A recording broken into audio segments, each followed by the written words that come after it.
Nada más diciendo una cantidad así al aire. ¿Cuántas carreras creen que existan? 20. Aquí en Ensenada, Sí, aquí en Ensenada. yo digo como 30. Como unas 30, dice Ángel. ¿Ok? ¿Alguien más?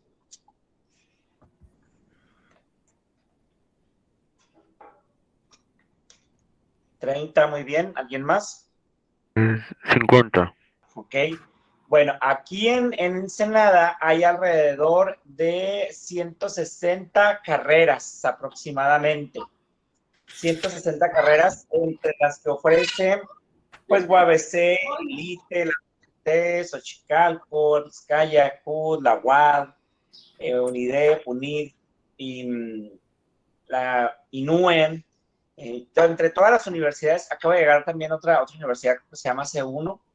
Entre todas las universidades que hay aquí en Ensenada, hay más de 150 carreras. Entonces, imagínense cuando te preguntan qué carrera vas a elegir y te dicen que una carrera es la indicada o que una carrera es la que te está esperando para que tú logres el éxito profesional. Te están diciendo que de las 150, 160 carreras que hay, solamente hay una y que si te equivocas, porque es otra cosa, te dicen, no, pues fíjate bien, porque si te equivocas, pues es algo que vas a traer toda tu vida. Es una carrera para toda la vida. Entonces eso genera todavía más estrés y más ansiedad el estar preguntándote que de 160 o 170 carreras que hay, solamente una sea la adecuada y que aparte es como una sentencia, ¿no? Si te equivocas, pues toda tu vida vas a hacer eso, ¿no?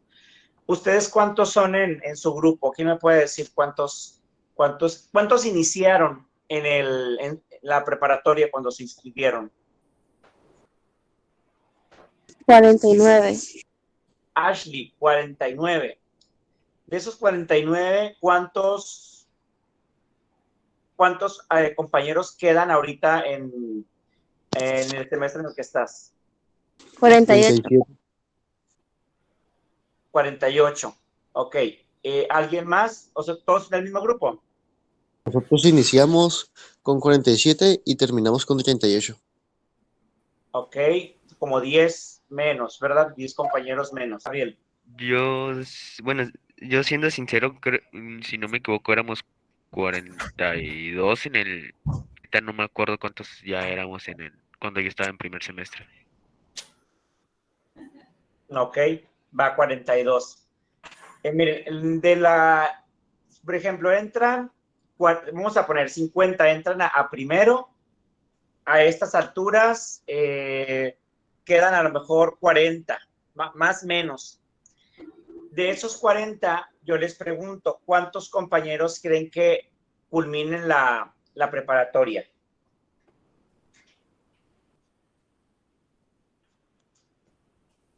¿Cuántos serían? Yo creo que todo mi grupo puede terminar la preparatoria. Los que estamos ahorita somos 48 en mi grupo. Ah, ok, va. Y a Entonces, todos nos va yendo razonablemente bien. ok, va. Entonces terminan si pongamos 50, 50 terminan la preparatoria.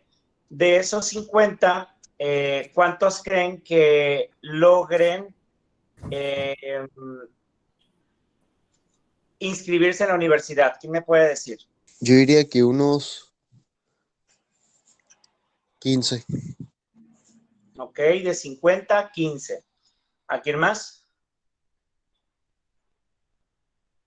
¿Me puede repetir la pregunta? No escuché bien. De los 50 que terminaron la preparatoria, ¿cuántos crees que puedan inscribirse en la universidad? 25. 25, ella maneja un Sí, como unos 50%, otro 30. compañero dice 15. Yo digo que ¿Cómo? un 30. Ok, entonces de 50, 30, ¿va? ¿30 o un 30%? No, un 30 de 50. Ok, 30 de 50. Bien, vamos a sacar una media, ¿no? Quien más dijo fueron 50, quien menos dijo fueron 15. Vamos a dejarlo en 30. ¿va? Como dice la compañera, eso sería como el promedio, ¿no? De 50 que terminan la preparatoria, 30 entran a la universidad. Ahora, de esos 30, ¿cuántos creen que logren concluir la universidad? 15. 15. Dice Luisa, Rosario, Lo mismo. 15, ok. ¿Un tercer voto? 15. 15 también, ok, vamos a quedarnos con 15 por mayoría de votos. Entonces, 15 logran terminar la universidad. No sé si tengan tíos, conocidos, parientes que dicen, no, yo sí terminé la carrera, pero no me titulé. O nada más me falta el título, ¿no? Y que a lo mejor han pasado 10 años desde que terminaron, pero no tienen su título. ¿Cuántos creen que de esos 15 que obtengan su título? Que logren titularse. 10. 5. Ok, Menos de 10, 10. 5, Luisa dice 10. Ok, Yo vamos a digo que sacar 5. Ok, entre 5 y 10 vamos a sacar una media, ¿va? Pongámosle 7. 7 logran obtener su título. Ahora, de lo que ustedes conocen con sus amigos, familiares y demás, de esos 7 que logran su título, ¿cuántos creen que logran encontrar trabajo de lo que estudiaron? Si estudiaron Derecho, encuentren trabajo de Derecho, si estudiaron Psicología, encuentren trabajo de Psicología, Ingeniería. 3 o 4. 3 o 3, 4, 4. 3 o 4, Yo digo que Yo unos 6. 5. 5. Ok, vamos a tener una media entre 3 y 5, sería 4. 4 logran encontrar trabajo dentro de lo que estudiaron. Y por último, de esos 4 que encontraron trabajo de lo que estudiaron, ¿cuántos creen que se sientan plenos y realizados con lo que están haciendo, que se sientan felices con lo que eligieron? 2. 2. 3. 2. 3, 2. Ok, vamos a un Al menos tercer de que voto. estén seguros de lo que quieren, pues ¿Usted está contento con lo que estudió, señor? Sí, ahorita les voy a hablar un poquito de mí de eso. Un tercer voto, 1. 1. Ok, vamos a poner una media entre 1 y 4. Vamos a ponerle 3. 3 se encuentran plenos y satisfechos y contentos con los que estudiaron. Ok, ¿qué es lo que les quiero decir con esto? Este ejercicio de estas preguntas lo he hecho más de 100 veces con chicos de preparatoria del semestre donde ustedes están estudiando, de diferentes subsistemas, de diferentes ciudades, y la estadística casi siempre es la misma. De 50 a compañeros que están estudiando, se piensa o se asume que terminan satisfechos y plenos con los que estudiaron una vez que terminan la carrera. 3, 2, 1. Y eso me parece muy interesante porque tiene mucho que ver con la realidad. En la realidad, así es como está la estadística, que de 50 jóvenes que están estudiando y que tienen pues la capacidad y que tienen las ganas de estudiar, por lo regular la estadística es esa. 2, 3 que terminan una carrera y que se encuentran satisfechos con lo que están haciendo. ¿Qué es lo que quiere decir esto, jóvenes? ¿Qué es lo que quiere decir esto? Que a lo mejor de entrada puede parecer desmotivante o puede parecer frustrante. Miren, yo creo que el principal problema es que a los jóvenes se les busca, se les insiste y se les persiste mucho en que respondan a la pregunta de ¿qué carrera vas a estudiar? ¿Qué carrera vas a estudiar? Y se les da mucha presión con el tema de que hay una sola carrera esperando por ellos y que esa carrera es la indicada, que esa carrera es la que está hecha como, quien dice, como cuando nos dicen que hay un hombre ideal y una mujer ideal que nos está esperando en algún punto de la vida y que lo vamos a encontrar. Así nos dicen que hay una carrera que está para nosotros y que si nos equivocamos, pues va a ser un error para siempre. Entonces, eso genera una presión y un estrés que hace que tengamos la sensación de que esta carrera no es la carrera adecuada. Yo creo que la pregunta en esta etapa de su vida no es qué carrera vas a estudiar, qué carrera vas a estudiar. Yo creo que la pregunta adecuada en este sentido es qué temas te apasionan a ti, qué temas te mueven, independientemente de la etiqueta que tenga una carrera universitaria. ¿A qué me refiero con esto? Que esa sensación de que hay una carrera que nos va a dar la felicidad y que hay una carrera que nos va a proporcionar lo que nosotros necesitamos, hace que nos tiemble la mano al elegir una carrera. Y muchas veces asumimos que si nos equivocamos, pues va a ser para siempre, ¿no? Casi que como cuando te casas, ¿no? Que conociste a lo mejor durante toda tu adolescencia y tu juventud, a lo mejor 100 personas, entre amigos, amigas y novios y quedantes, y que digas, tienes que elegir una sola persona y esa persona va a ser para toda tu vida, pues obviamente que muchas veces esa decisión se toma con ese miedo, y ese mismo miedo, esa misma inseguridad hace que tengamos la sensación de que a lo mejor nos equivocamos. Y les voy a compartir un poco de lo que yo viví con relación a esto y respondo también un poquito más a lo que comenta aquí pregunta una de sus compañeras, ¿no? Que si a mí estoy contento y satisfecho con lo que realizo. Cuando yo tenía su edad, yo ahorita tengo 35 años, cuando tenía la edad de ustedes, yo tenía esa pregunta, ¿qué es lo que voy a estudiar? Y tenía la presión de mis papás, de mis tíos, de mis amigos, de los vecinos, sobre qué vas a estudiar, qué vas a estudiar. Y yo tenía un conflicto porque yo decía, bueno, a mí me gustan mucho los animales, quiero estudiar veterinaria. No, pues voy a estudiar veterinaria.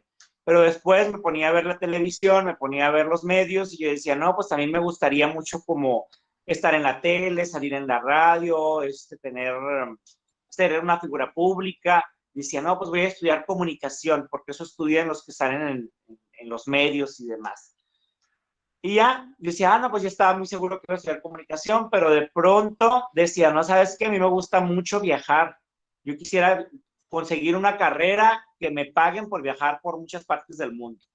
Entonces puse turismo, dije, no, pues voy a estudiar turismo. Y veía y investigaba, decía, no, pues los que estudian turismo viajan mucho. Entonces tenía esa tercera carrera de turismo. Pero con el paso del tiempo, cuando yo estaba en la preparatoria, hubo un suceso que marcó mi vida considerablemente. En un día así como hoy, que ustedes están recibiendo una clase, que están recibiendo una plática, de pronto una de mis compañeras, que yo apreciaba mucho, no se presenta a clases. O me tocó en las clases presenciales en aquellos años. Entonces, pues no estaba mi compañera. Yo dije, pues se enfermó, se la pintió, algo pasó, que no vino. Pero el día siguiente tampoco vino. Y ya pues yo me empecé a preocupar y dije, pues a lo mejor sí está enferma o una situación pasó. Pero bueno, en aquellos años pues no teníamos WhatsApp, no teníamos Facebook, no había manera sino esperar a ver qué pasaba. Y al tercer día llegan elementos de la policía a entrevistarnos, a hacernos preguntas de ella, a hacernos preguntas de lo que conocíamos de ella, de sus amigos, a dónde iba.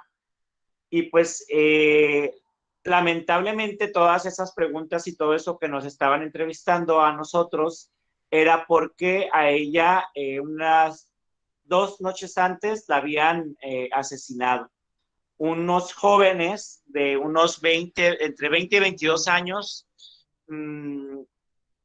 cuando ella sale de la escuela y estaba esperando el transporte público, la suben a la fuerza a un vehículo, ellos andaban tomados, andaban drogados, abusan sexualmente de ella y al día siguiente de que ocurre eso, pues la abusan sexualmente de ella, la drogan y la arrojan del carro andando en la vía rápida allá en Tijuana, la arrojan y por los golpes que recibe al estar el carro circulando, ella fallece. Entonces, cuando a nosotros nos dan esa noticia, para mí fue muy impactante y yo no entendía lo que estaba pasando.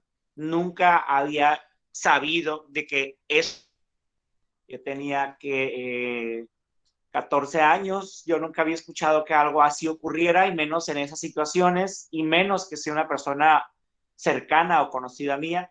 Entonces había preguntas que a mí me rondaban por la mente. Yo estaba en la escuela, pero estaba pensando en ella, estaba pensando en su familia, estaba pensando en su hermano, y me hacía muchas preguntas. Una de las preguntas que yo me hacía era, ¿por qué hacen lo que hacen esas personas? O sea, ¿qué hay en su cabeza? ¿Qué hay en su mente?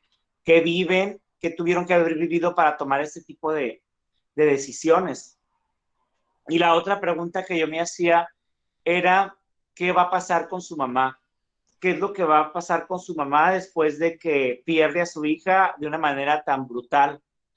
Y otra pregunta que yo me hacía era, ¿esas personas van a cambiar algún día? ¿Siempre van a hacer lo mismo? ¿Están enfermas? Esas eran tres preguntas que yo me hacía continuamente.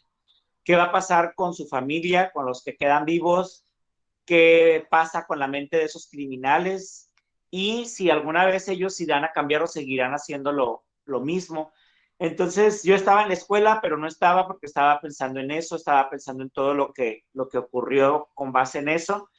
Y era muy frustrante porque pasaba el tiempo, pasaban los meses, y yo nada más veía en las noticias cómo pues no detuvieron agresor, lo identificaron por las pruebas, por los cabellos que encontraron en los carros, porque hubo un testigo ocular, alguien que vio el suceso, lo identificaron, lo detuvieron 2 días y luego lo dejaron libre, porque este muchacho dijeron, les tocó escuchar al papá, que durante las investigaciones dijeron que este muchacho tenía estrella. No sé si ustedes sepan lo que es tener estrella, ¿han escuchado de eso?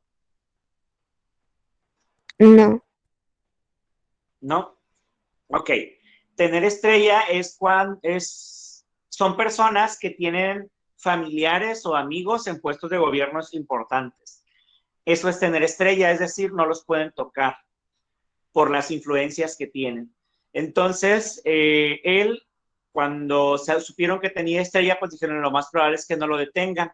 Y la señora, pues obviamente le dio coraje y dijo, bueno, si ya perdí a mi hija, pues ¿qué más puedo perder? Y ella hizo protestas, organizó un grupo de personas y se fueron a las oficinas del gobierno a protestar. La señora hizo una huelga de hambre creo que de 2 semanas afuera de las oficinas de gobierno, y empezó a tener mucha presencia pública para ejercer presión sobre esto. La señora pues no comía, la señora no dormía, la señora lo que quería era justicia, su hija ya no la podía recuperar. Entonces pasaban meses y nada, y nada, y no ocurría. Y otra pregunta que yo tenía, o sea, ¿qué puedo hacer yo para que se haga justicia por la muerte de mi amiga? ¿Qué es lo que puedo hacer yo? Y estaba yo con esas preguntas, y aparte en casa seguían presionando con qué vas a estudiar y qué vas a estudiar, y ya quedan unos meses para sacar ficha, unos meses para que elijas una carrera. Entonces, desafortunadamente, ya no volvieron a atrapar a este muchacho, pues a este asesino, ¿no? Ya no volvieron a capturarlo, lo dejaron libre. Pasó el tiempo y la señora pues se fue deteriorando continuamente. Ya no supe qué pasó con su hermano, tenía un hermanito menor. Pero esas eran preguntas con las que yo me quedé. Era un tema que ni siquiera hablábamos en la escuela porque era muy, muy doloroso, impactante. Y yo dije, ¿sabes qué? Pues voy a estudiar algo que tenga que ver con esto. Y dije, bueno, pues yo creo que voy a estudiar derecho para hacer que se haga justicia cuando ocurran estas situaciones y que ya no haya más injusticias de este tipo. Y duré un tiempo diciendo, pues yo voy a estudiar derecho porque quiero que se haga justicia. Pero después investigué y dije, bueno, pues si lo que quiero es que ya no ocurran estas situaciones, necesito estudiar algo que tenga mayor relevancia o importancia, porque a lo mejor el abogado defiende a una persona, a dos, pero no hace algo para que ya no haya este tipo de violencia.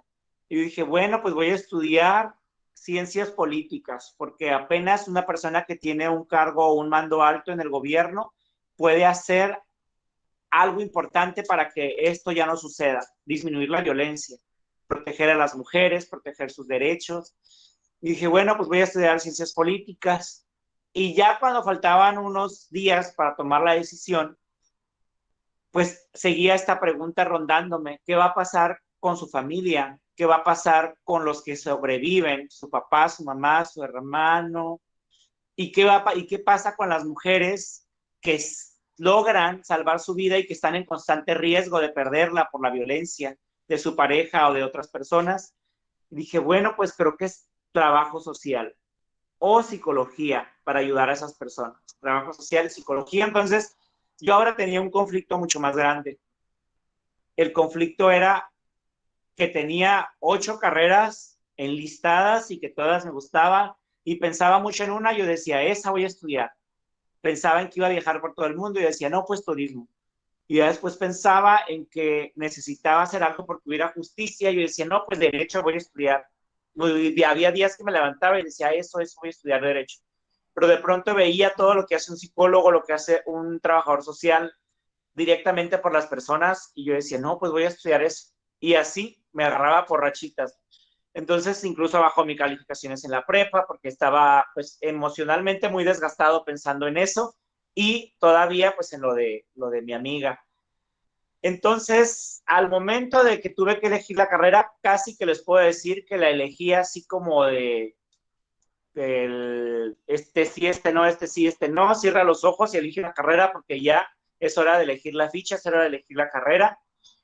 Pues al final elegí psicología, pero siempre con la duda y con la mano temblándome de si realmente era la carrera que yo quería estudiar o si no era la carrera.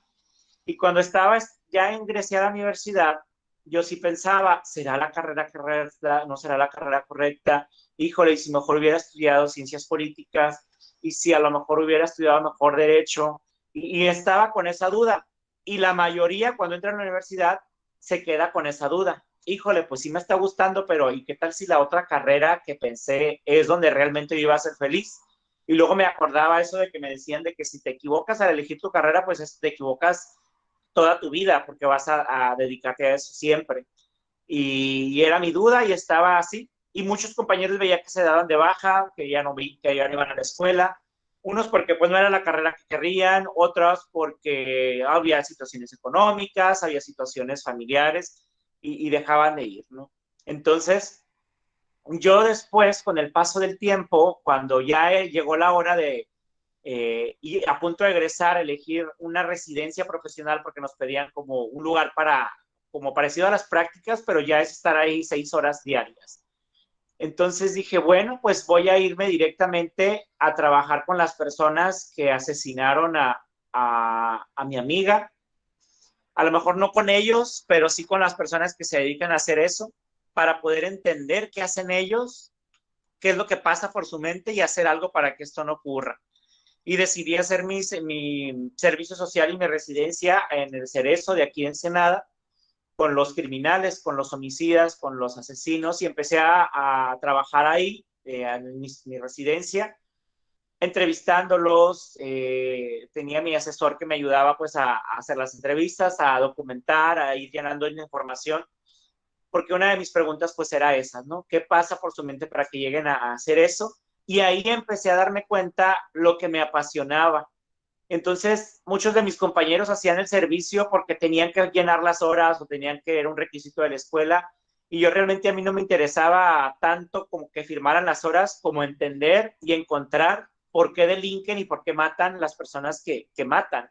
Entonces, si me decían tienes que estar ahí 6 horas, a lo mejor yo estaba 8. Si me decían tienes que estar aquí 4 días, a lo mejor yo estaba 5. Si me decían tienes que leerte este resumen, a lo mejor yo me leía todo el libro, porque mi objetivo no era liberar mi servicio, mi objetivo no era liberar mi residencia, mi objetivo no era tener un título universitario. Mi objetivo principal era encontrar la respuesta de esa duda que yo tenía y que todas las noches tenía por mi mente. Entonces, sin ser mi intención el resaltar o sobresalir en mi residencia, ese objetivo secundariamente se logró, porque no había manera de que, si a mí me apasionaba ese tema, no lo hiciera con pasión y que la gente no se diera cuenta. Entonces, en cuanto egresé de la universidad y iba a dejar de hacer mi residencia ahí, me llaman del Cerezo y me dicen que quieren que me vaya a trabajar al Cerezo, pero el del Hongo, que es el que está entre Tecate y Mexicali, que es el de máxima peligrosidad aquí en el estado. Y pues para mí era como un sueño hecho realidad, porque ahí es donde trasladan pues a los internos de mayor peligrosidad y obviamente los que cometen más delitos como este. Me fui a trabajar para allá, todavía no, yo les dije, no, pues todavía no me llega el título, y dice, no importa, pero ya como que yo había generado una necesidad en el sistema, yo ya había generado la necesidad de estar ahí, porque la actitud y las ganas que tenía de estar ahí, o sea, muchos de mis compañeros era como que, ay, el Cerezo, pues apesta, aquí huele mal, y sí, cierto, huele mal, porque pues imagínense 4,000 hombres encerrados en áreas comunes y donde muchas veces a lo mejor no tienen lo necesario para tener la higiene que nosotros tenemos, pues sí, aguarda un olor que no es agradable. Cada vez que entran, pues te revisan de pies a cabeza para que no metas nada ahí al Cerezo indebido. Hay cámaras por todos lados, hay gritos por todos lados, a veces si alguien se peleaba, pues se tocaba ver. Y claro que esas situaciones son desconcertantes o desagradables, pero era más fuerte mi pasión por lo que a mí me movía a estar ahí.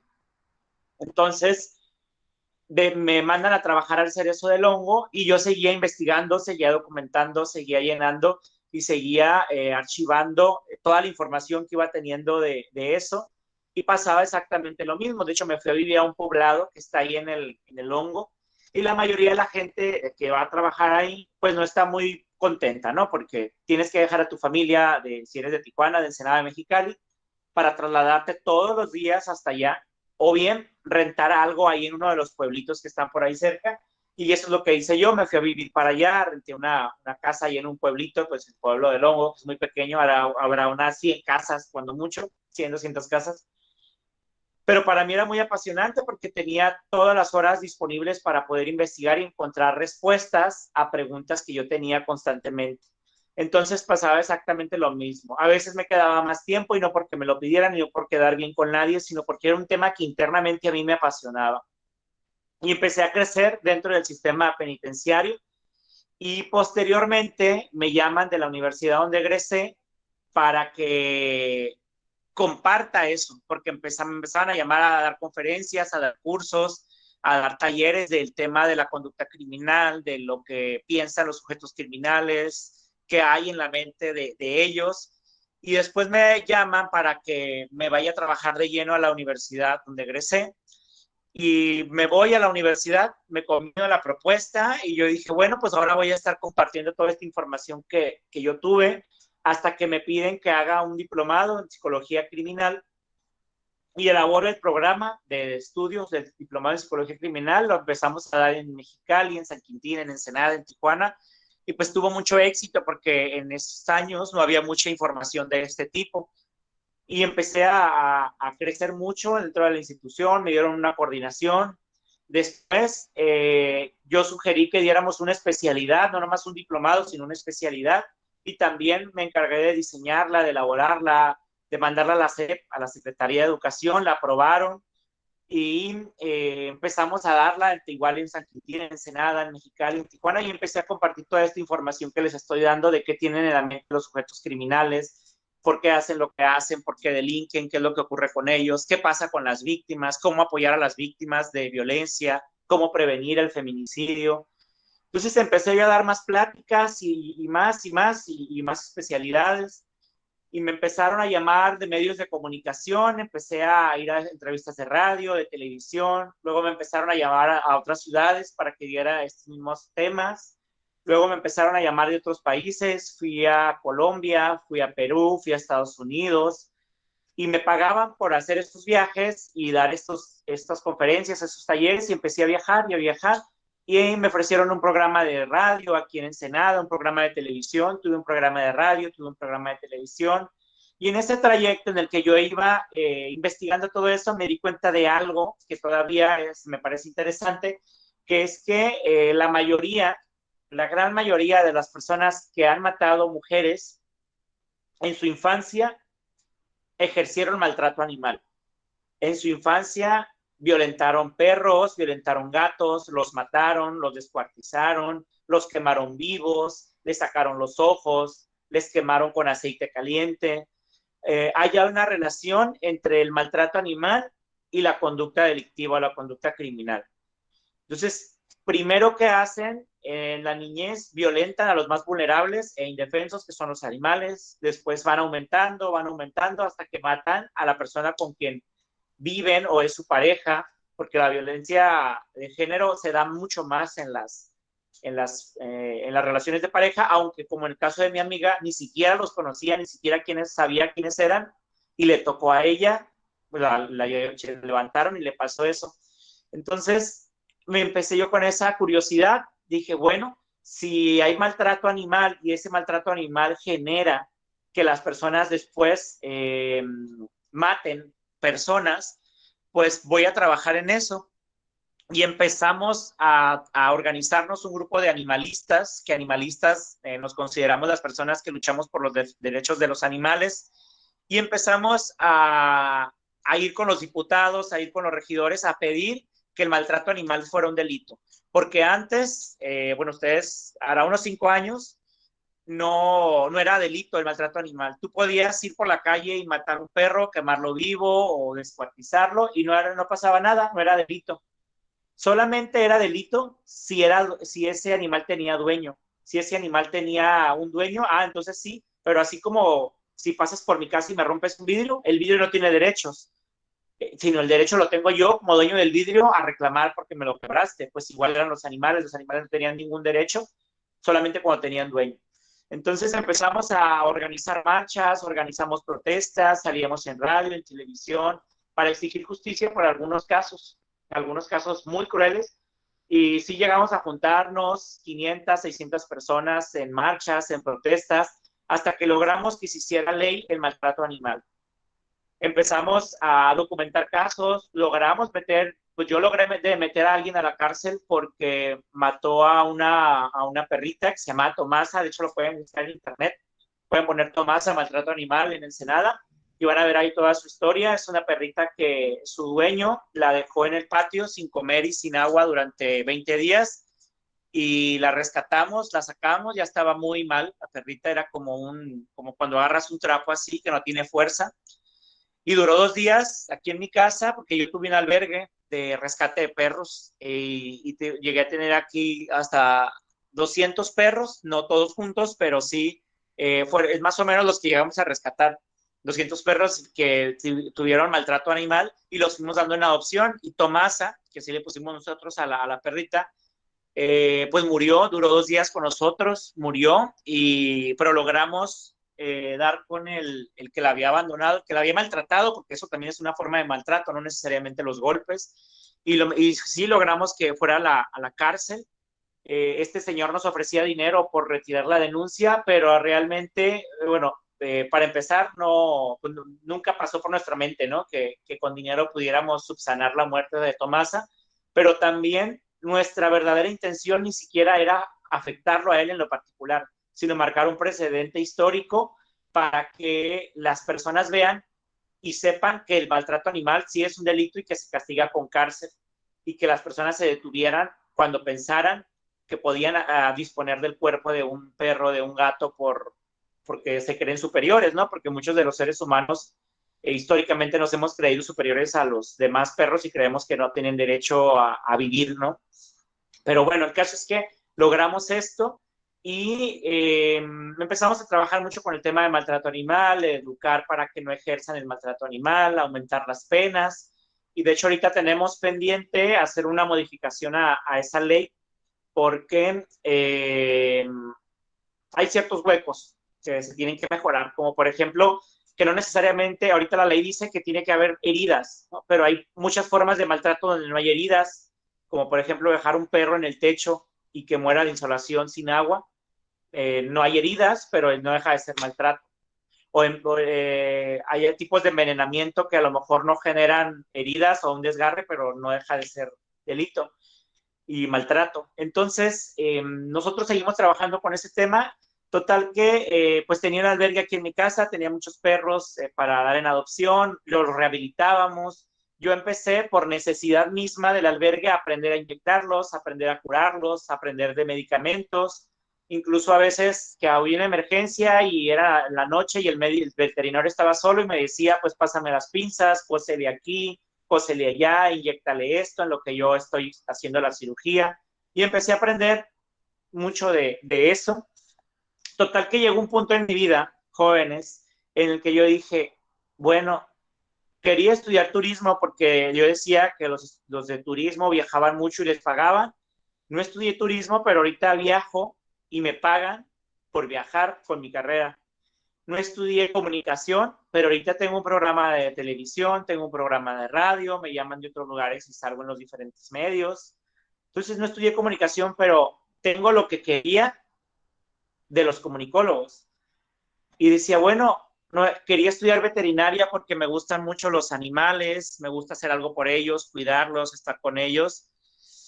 Y no estudié veterinaria, pero ahora hago mucho de lo que hace un veterinario y tengo la satisfacción de ayudar a los animales, sé cuidarlos, sé hacer muchas cosas con ellos. Y decía, esa parte la tengo satisfecha. Y de repente decía, bueno, no estudié derecho, pero logré, junto con otros compañeros, porque no fui yo solo, modificar una ley para que se haga justicia por los animales y también por las mujeres, porque quien maltrata un animal eventualmente va a ir avanzando su agresión y va a maltratar a mujeres. Y no estudié ciencias políticas, pero eventualmente estuve en el Congreso del Estado con los diputados, debatiendo, hablando, informándolos, documentándolos, opinando sobre las leyes para modificarlas. Y me fui involucrando con ese tema y no nada más en esa ley, sino en la ley la ley de una vida libre de violencia para las mujeres. Empecé a trabajar también en los comités de la no violencia para las mujeres, niñas y adolescentes aquí en Ensenada. Entonces, sin estudiar ciencias políticas, políticamente influí o hice algo para que eso cambiara y se modificara, y actualmente todavía sigo a la medida de lo que puedo incidiendo para que esas cosas cambien y mejoren, ¿no? Entonces, ¿qué es lo que te quiero decir con esto, alumna y alumna, antes de despedirme el día de hoy? Que la pregunta no es qué carrera vas a estudiar, sino la pregunta es qué temas te apasionan a ti, qué temas te mueven, qué temas, aunque no te paguen, los harías con tal de encontrar a lo mejor preguntas a respuestas respuestas a preguntas que tú tienes. ¿Qué es el tema que realmente a ti te mueve? Que si te dijeran no te voy a pagar, tú dices, pues de todos modos yo lo haría, ¿no? Porque a mí nunca me pagaron por estar con los animales, rescatarlos, curarlos, sanarlos, rehabilitarlos, sacarlos a pasear, y todavía lo sigo haciendo. Todavía tengo no tengo un albergue, pero tengo 5 perros y mis 5 perros son rescatados. Y 2 de ellos ya están muy viejitos y constantemente los tengo que estar revisando, dar medicamento y demás. Y a mí nadie me paga por eso, incluso pago, ¿no? Porque me salen bastante caros. Pero es un tema que a mí me apasiona. A mí nadie me paga por andar haciendo marchas, por andar yendo con los diputados, por andar opinando y convenciéndolos de que cambien las leyes, de que modifiquen reglamentos y demás. Sin embargo, es un tema que a mí me apasiona, ¿sí? Y yo sí recibo un pago ahorita por atender pacientes, y he atendido ahorita, pues tengo mi consultorio y atiendo, pues me toca atender a mujeres víctimas de violencia o agresores sexuales, agresores físicos que quieren cambiar pero no saben cómo, o que quieren buscar ayuda. Y todo eso lo hago y sí recibo una remuneración, pero aunque no recibiera una remuneración, lo he hecho muchas veces. Entonces, me apasiona tanto mi carrera que en la universidad donde estuve, después me dieron la dirección de la universidad. A los 27 años fui director de la universidad. Egresé a los 22 y a los 27 ya era el director de toda la escuela. Era el director de la prepa, de la universidad y de los posgrados de ahí. Y ahí, realmente, cuando fui director, yo dije, bueno, ahora puedo impactar en más vidas de personas, porque tengo aquí a 600 estudiantes que puedo prevenir que se conviertan en agresores, porque esos agresores que les digo no crean que eran personas de la calle o personas que no habían recibido educación, no, eran chavos como ustedes que terminaron su preparatoria, que tenían dinero, que conseguían drogas, conseguían alcohol y salieron bien de su preparatoria, ya estaban estudiando en la universidad y un día se les hizo fácil disponer del cuerpo de una mujer y eso es lo que hicieron. Entonces, cuando fui director de la prepa y de la universidad, yo dije, bueno, ahora puedo influir en que estos muchachos no se conviertan en eso y en prevenir que las mujeres se relacionen con personas que tengan ese perfil para que no caigan en esa situación. Y aparte de que era director, pues yo daba pláticas a los jóvenes, me acercaba con ellos, me ponía a identificar los casos que había ahí de violencia de noviazgo y trabajaba con ellos. Total que tuve un acercamiento importante con ellos.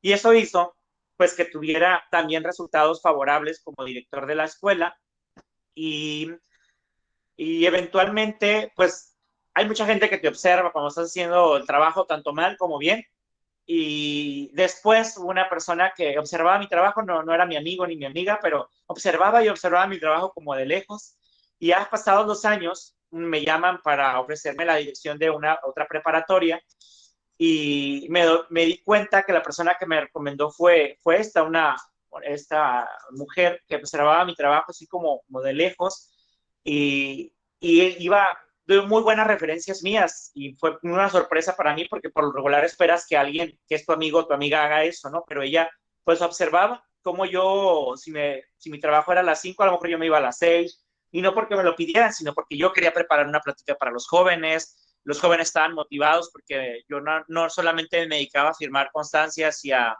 regañarlos o a hacer reunión con padres, sino pues buscaba acercarme con ellos por esto, ¿no? Entonces, ahora soy director de una preparatoria y todo ha sido en función de eso. Las cosas se han ido dando y han ido avanzando sin yo forzarlas, yo nunca he tenido que pedir un trabajo, nunca he ido a una entrevista de trabajo para dejar mi currículum y a ver si me aceptan o a ver si no. Y esto yo se lo adjudico, muchachos, no a mi inteligencia. Yo creo que tengo compañeros más que tienen un coeficiente intelectual más elevado que yo en mi carrera y compañeros que a lo mejor tuvieron un mejor desempeño porque no fui de los más destacados en mi prepa ni en mi carrera. De hecho, yo tuve problemas para sacar mi prepa. No lo digo así como orgulloso, pero también quiero que sepan ustedes que si no tienen el mejor promedio y que si no son de los más destacados y que no sé si no están en el cuadro de honor, no necesariamente significa que no van a tener éxito en lo que hacen. Aquí lo más importante no es el CI que tienes, lo más importante no es el 10, que si lo tienes, qué bueno, y felicidades, y si ayuda, ¿no? Pero aquí lo más importante es que asocies lo que te apasiona a ti con la carrera que vas a elegir. Y la carrera que elijas va a ser la correcta. Para mí, hubiera elegido la carrera que hubiera elegido de esas 15, para mí hubiera sido la correcta. Incluso si hubiera estudiado diseño gráfico, yo hubiera enfocado todo mi conocimiento de diseño gráfico a hacer una campaña visual impactante para que menos mujeres murieran y más perros, hubiera sido una campaña visual para que los animales estuvieran protegidos, la importancia del cuidado del maltrato. Entonces, yo me pongo a pensar y yo digo, es que no hay carrera que yo hubiera elegido y que no hubiera sido la correcta. Entonces, el mensaje principal que les quiero transmitir hoy, jóvenes, es esto, de que no hay una carrera mala para ti, no hay una carrera buena para ti, solamente hay carreras que están esperando que las elijas y que las asocies con los temas que a ti te apasionen. A mí desafortunadamente me tuvo que ocurrir algo trágico para generar algo que me apasiona, que sigue siendo eso y cada vez que lo cuento, pues sí me da todavía tristeza, todavía me da algo de impotencia y que yo digo, pues no está mal que lo sienta porque eso me impulsa a seguir haciendo cosas. Eso me impulsa a seguir pensando que cada vez que atiendo a alguien y que prevengo que siga ocurriendo eso, pues sé que en algún espacio o en algún momento mi amiga Sara, donde quiera que esté, pues sabe que su muerte dejó algo, un legado, dejó un aprendizaje y que aunque haya sido de esa manera, pues seguimos a muchas personas inspirándonos en hacer algo para que no ocurra más esto y que desafortunadamente sigue pasando, pero nosotros hacemos nuestra parte. Entonces, eso fue una situación que a mí me ocurrió y yo no sé qué habrás vivido tú en tu historia de vida, pero probablemente te tocó ver cómo golpeaban a tu mamá, probablemente te ha tocado tener un hermano o una hermana que consume drogas y lo has visto cómo se ha deteriorado en el consumo de drogas, algún familiar, a lo mejor tienes algún familiar que murió de cáncer, que murió de COVID o que tiene una situación muy complicada de salud. A lo mejor ha habido situaciones difíciles en tu vida por separaciones, divorcio, solamente tú sabes lo que has vivido, pero tienes la posibilidad de hacer dos cosas. Una es quejarte, entristecerte y deprimirte por eso que pasó y decir que por eso ya no logras nada, o apasionarte en resolver ese tema y hacer que otras personas no vivan lo mismo y hacer algo diferente en tu vida. Hay situaciones que nos apasionan asociadas a tragedias, como a mí y como a muchos de ustedes, pero también hay situaciones que no necesariamente van asociadas a tragedias. Por ejemplo, si a ti te apasiona mucho las carreras de carros, si a ti te apasiona mucho encontrar o resolver algunos problemas de ecología, de medio ambiente, si, no sé, cada uno es una tarea que se lleva, investigar y ver qué resuena en su pecho, qué le gustaría hacer por el mundo, qué le gustaría hacer por su familia, y a lo mejor no lo vas a poder hacer por tu familia, pero sí por cientos de familias. Y creo que eso es lo más importante. Reitero la pregunta inicial. Yo a ningún alumno le pregunto, ¿y qué vas a estudiar? Porque creo que esa pregunta está hueca y genera presión, genera estrés, genera ansiedad. Yo más bien me preocuparía porque supiera qué tema te apasiona, qué tema harías sin que nadie te pagara, y eso en algún punto lo vas a vincular con cualquier carrera. Así yo hubiera estudiado ingeniería, hubiera estudiado administración, hubiera estudiado contabilidad, yo la carrera lo hubiera asociado al tema que me apasiona y hubiera sido un contador destacado, hubiera sido un administrador destacado, hubiera hecho lo que tuviera que hacer para incidir en ese tema. Entonces, jóvenes, con eso cierro mi participación. Espero que esta charla les sirva para ampliar su panorama, para disminuir esa presión exhaustiva de qué vas a estudiar, qué vas a estudiar y qué vas a estudiar, para que ahora la pregunta sea, ¿qué te apasiona? ¿Qué te mueva? Y esa es una pregunta silenciosa, es una pregunta que te puedas hacer ahorita que te salgas de la videollamada y apagues la televisión, la computadora y así sin ningún ruido te preguntes qué es lo que te apasiona en tu vida, qué es lo que harías y aunque no te paguen lo seguirías haciendo y lo harías sin cansancio, porque yo tengo de que ocurrió esto hace 20 años y a mí cada vez que sé que puedo hacer algo por incidir en ese tema, sigo sintiendo la misma pasión, sigo sintiendo la misma emoción, sigo sintiendo las mismas ganas de levantarme y hacer algo diferente. Entonces, quiero dejarles esa reflexión, agradecer a la maestra por el espacio, a Elizabeth, y sugerirles eso, nada más, que toda la carrera que elijas tú, esa es la carrera que te estaba esperando. La carrera que elijas, esa es la carrera para ti. Y aún cuando sea una carrera que te llama mucho la atención, si no la conectas con algo que te apasiona a ti, va a llegar un punto en el que vas a decir, ya me enfadé de hacer esto, quiero hacer otra cosa. Entonces, con eso cierro mi participación. Gracias una vez más por el espacio, maestra Elizabeth. Y espero coincidir posteriormente en algún otro espacio. Muchísimas gracias, Tadeo, de verdad, por esta interesante plática, reflexión. Yo creo que mis alumnos se quedaron, los dejaste reflexionando mucho en relación a qué quieren decidir en su vida. Espero que de alguna manera como tú dices, les ayudes a disminuir esa tensión y que se enfoquen más en lo qué les apasiona para tomar una decisión más acertada en relación a su vocación. Muchas gracias por tu tiempo, por tu atención. Gracias. Esperamos luego poderte invitar más adelante. Hola. Lucio. Lucio, ¿cómo estás? Él es Lucio, está ciego, por eso tiene ese aro. Es rescatado, ¿verdad, Tadeo? Y es rescatado y es ciego, no ve. Hola, Lucio. Bien, entonces, pues muchísimas gracias por esto. Aquí yo sé que los chicos se quedaron reflexionando y pues después de esto esperamos luego volver a invitarte y que nos dejes algo así de significativo como ahora. Muchas gracias. Saludos. Gracias. Hasta luego. Chicos, ya listo, pueden retirar. Les voy a dejar una reflexión por ahí en Classroom. Espero les haya gustado y estamos al pendiente con cualquier cuestión de la escuela. Gracias. Muchas gracias, Buen día, profe. Bye. profe. Gracias, maestra. Gracias, maestra. Bye.